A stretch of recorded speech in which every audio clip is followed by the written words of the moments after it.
Hi everyone, my name is Jacqueline. I wanted to make a video and talk about how I got a 750 on my GMAT, and at the time that was 98th percentile. And I'm going to focus mainly on target test prep because I would say that is the single most useful thing that I used in preparation for the GMAT exam. I know that now they have the GMAT Focus Edition, but the advice I think still applies because the Focus Edition has all the same content except just fewer items to study, like no sentence correction. So yeah, a little bit about myself. I have a varied background. I was a business major, and then after that, I went to medicine for a couple years, and then most recently, I taught English in Spain for 2 years. I decided that I wanted to take the GMAT whenever I realized that an MBA was the best next step for me to reach my goals. I want to go into consulting post MBA. And so I started using target test prep about 2 or 2.5 years ago, actually. And the reason I chose target test prep is actually because my first practice exam, I scored a 690, which I know is not a horrible score. But during that exam, I hadn't studied at all. I didn't know how to answer the questions. I remember thinking it was extremely hard, especially the quant part. So, whenever I was looking for a test prep program, I was looking for something focused on quant. And at that time, target test prep was mainly geared towards quant. And then, luckily, whenever I was signing up for the program, they were also rolling out their reading and verbal sections. So, I ended up getting a really well rounded test prep program through target test prep. But for sure, the main reason I signed up for target test prep, or the reason it piqued my interest in the beginning, was because of the quant focus. And then I had signed up for the free trial, and I remember thinking it was one of the best self study programs that I'd ever seen because of the way it was set up. It was just perfect for my sort of learning style, and it's just so organized, and I really enjoyed that. So it starts out telling you how to take the exam, which is probably one of the best things you can do for your score, figuring out how to even answer questions. So, data sufficiency, for instance, there is a way to answer those questions and figure out, oh, does this answer include this and this? So, I would say it's really important to figure out how to answer the exam questions. Don't skip over that part. And then the next thing is they really give you the basics and the building blocks for foundation of what you need to know for the GMAT exam. The thing is, I think a lot of people might go through the program and try and rush and skip over the basic things, but I think the basic items and number properties, for example, are what really trick people on the GMAT.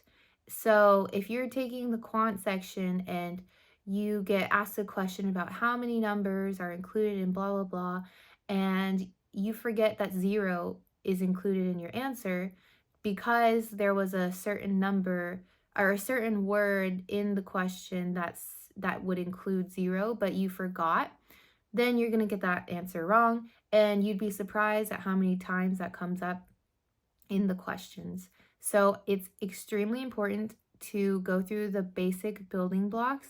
Don't skip over that. And that also applies to sentence correction, or sorry, there's no more sentence correction, but that definitely applies for quant. So make sure you're not skipping over any of the lessons. And another thing is you can cater target test prep to your needs. I didn't use the note taking forms that they had available because for me it just wasn't as helpful to have all of the notes, but I definitely did need to take notes. So I had a separate form that I would input notes that I remember thinking this is something that I will need to go back and review for sure. And then besides that, I also used their formula sheet a lot. That was really helpful.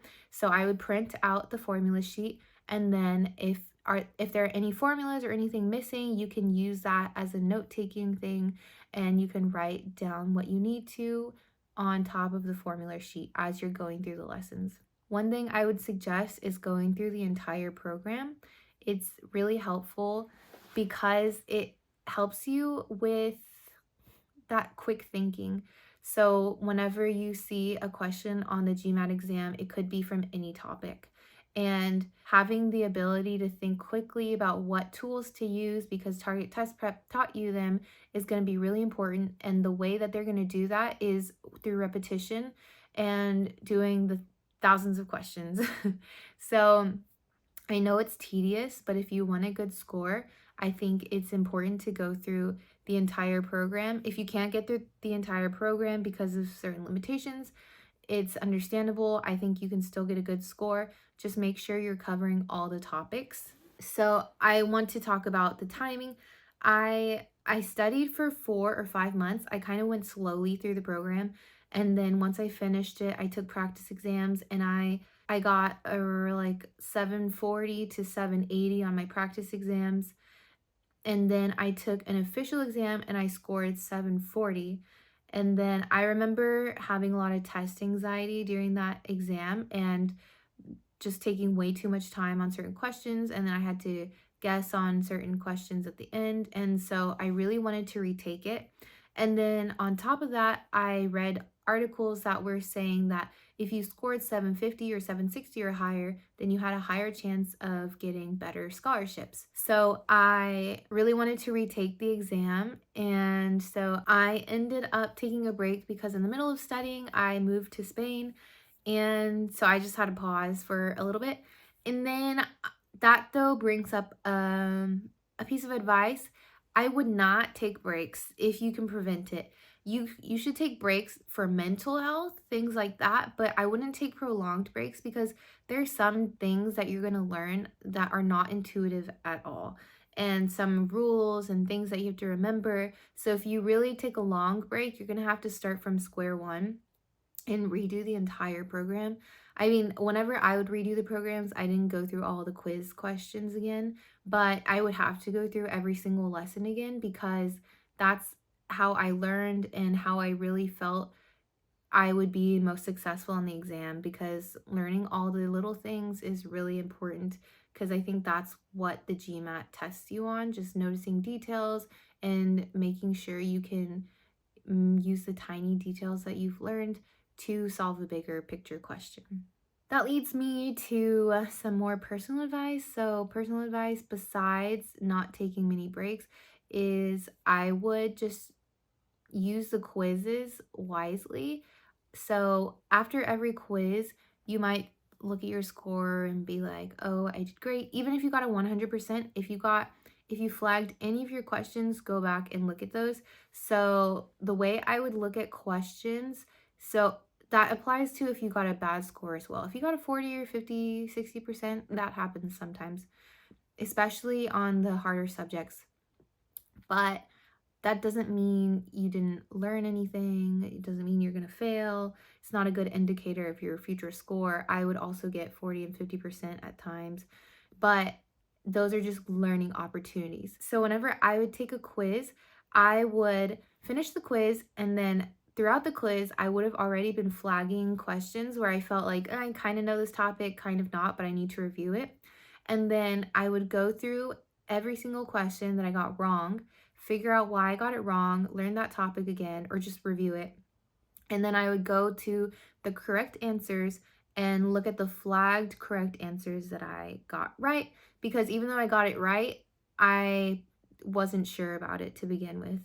And so then I would review those.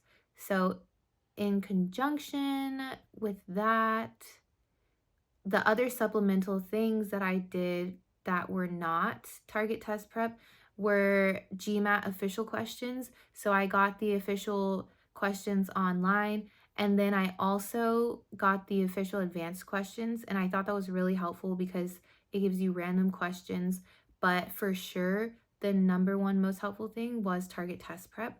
So if you want to get extra questions, that is helpful, but I think the most helpful thing would be to get target test prep. And then GMAT Club was also very helpful in going through the thought process of answering official questions. So to summarize, I would say that if you want a good GMAT score and you want to use target test prep, I think it'd be really helpful. Try and go through the entire program.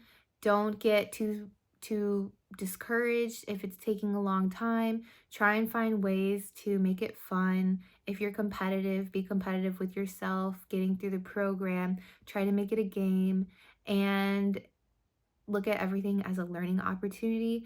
And remember, this is part of the journey to getting to where you want to be. So it's all part of the process. And I would say don't forget to learn the basic building blocks. Make sure you know how to answer the questions, not just how to learn the knowledge. Make sure you know exactly how to answer the questions. You're paying attention to the details and just going forward, staying motivated. You got this. Good luck to everyone taking the exam, and good luck to everyone with their MBA program applications.